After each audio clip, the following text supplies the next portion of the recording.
AFP. If only she had said hello A to Z. But it's the AFP news agency that brought us these pictures from the Consumer Electronics Show, an annual technology expo that's taking place this week in Las Vegas, Nevada. Part of the goal here is to show off the most advanced technology available, even if it doesn't necessarily make it into people's homes. There's a robot named Maroka who's equipped with artificial intelligence and could fetch medicine or a cup of water for folks who can't get around easily. A self-driving stroller is said to be able to sense and avoid hazards like bikes or pets and help rock babies to sleep.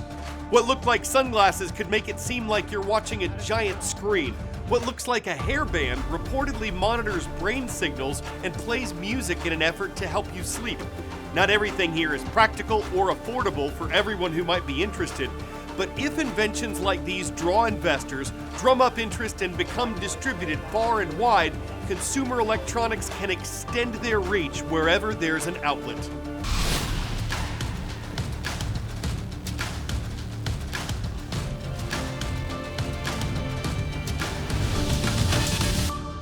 Hi, I'm Carl Azus for The World from A to Z. Seasonal lag is a weather term that explains why the hottest time of the year often isn't during the summer solstice and why the coldest often isn't during the winter solstice. It takes time for the Earth's surface to warm up in the summer months and cool off during the winter ones. Seasonal lag is the term for the delay.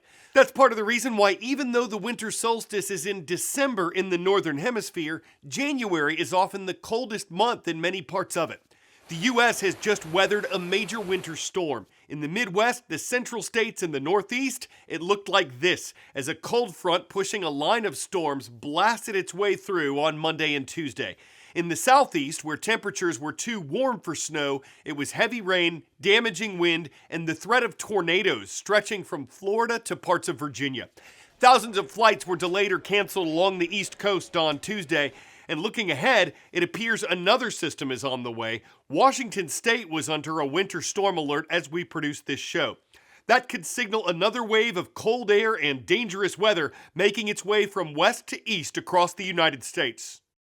From frigid air to ice and snow, cold temperatures can take a toll on our bodies. We shunt blood flow to the central kind of core of our body in an attempt to stay warm. Dr. Christopher Bozzoli is an emergency physician at Cleveland Clinic. He says this time of year, doctors not only see rises in ER visits for respiratory viruses as more people seek refuge inside from the cold, but also frostbite and hypothermia. Bozzoli says what you wear can help keep you safe. Protect the parts of your body most vulnerable to frostbite, like toes, fingers, nose, and ears, by dressing in warm, dry clothing. Lots of layers, and especially the layers close to your skin. You want to have breathable fabrics if possible, especially if you're engaging in activity. Bozzoli says a sudden change in temperature and humidity can also irritate certain medical conditions like asthma. He says to make sure you have enough medicine on hand, and if you use an electric medical device, make sure you have a way to back it up if the power goes out.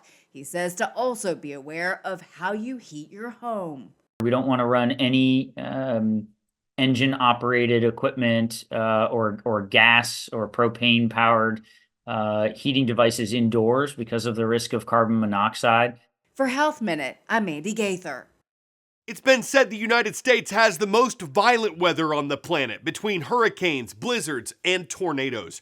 And while the most common time for twisters is in the spring months of April through June, some folks in South Florida can tell you firsthand how these events can spin up at any time of year. This happened last weekend. Eyewitnesses in Florida captured shocking video, literally, as a tornado touched down in the city of Fort Lauderdale, sending sparks and flames flying as it wreaked havoc. Cameras were recording from multiple angles as the storm moved through, churning up a funnel of flames and smoke as it touched down. Damage to property was reported in parts of the city, including both on and off the water, but thankfully, no injuries. Officials are saying this was the country's second official tornado of 2024, but with lots of wet and wintry weather conditions forecasted for most of the country, there could be more wild weather on the way. On this date in world history. First topic in today's history segment totally makes sense. Common sense. That's what American founding father Thomas Paine called a pamphlet he published anonymously on January 10th, 1776. And common sense was highly influential in making Americans think seriously about independence from Great Britain. On this date in 1863, the Metropolitan Railway was opened in London. It was the first underground train on the planet. It was also a tremendous success, using steam locomotives to carry more than 9 million passengers in the first year it ran. And on January 10th, 1920, the League of Nations was formally established. It was an international organization designed to foster peace worldwide, and though it dissolved after World War II, the League was seen as the predecessor to the United Nations. Bird of knowledge. Which of these marine animals is a type of fish? Seahorse, manatee, jellyfish, sea stars. Despite their name, jellyfish are actually invertebrates. They're not fish. And despite their name, seahorses are fish. Last season, we talked about how seahorses can help scientists understand the health of a local marine environment. In some places, these animals' numbers are shrinking, but creative efforts are underway in Australia to replenish the Sydney seahorse, also known as the New Holland seahorse or the White's seahorse. In the depths of these Australian waters, 350 White's seahorses are checking into their hotel. A seahorse hotel, that is.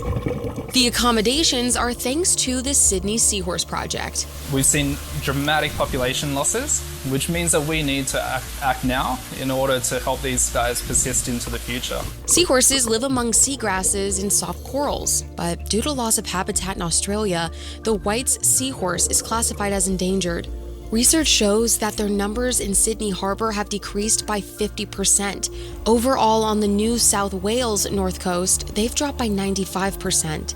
In order to revive the dying population, the group breeds the little fishes, and then, when they're grown, releases them into these hotels. The metal frames are placed on the ocean floor a month earlier to get good and crusty. Over time, they will accumulate lots of natural growth, including sponges and algae, and become a suitable habitat for all the seahorses, replacing that habitat that's been lost or degraded in the past. The metal will corrode and fall apart, leaving behind a semi-natural area of reef. The team has seen good results from past projects. 3 years ago, 90 White's seahorses were released. The following year, 20% of them were still at the hotel and 10% were pregnant in the wild.